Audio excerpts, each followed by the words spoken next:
एक बहुत बड़ा नेशनल पार्क था।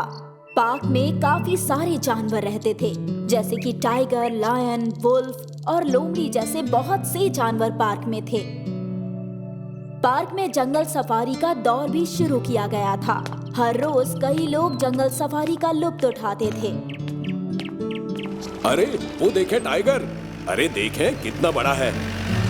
इस तरह सालों से पार्क में जंगल सफारी चल रही थी, लेकिन कुछ सालों पहले पता नहीं ऐसा क्या हो गया कि पार्क जंगल सफारी मुकम्मल तौर पर बंद करवा दिया गया। जनाब, हमें जंगल सफारी करनी है। वो बोर्ड नहीं पढ़ा क्या? अब इस पार्क में सफारी की इजाजत नहीं है।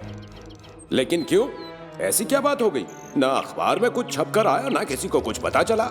आपने अचानक सफारी क्यों बंद करवा दी? वो हम आपसे क्यों बताएं? इस जंगल में सफारी करना खतरे से खाली नहीं है।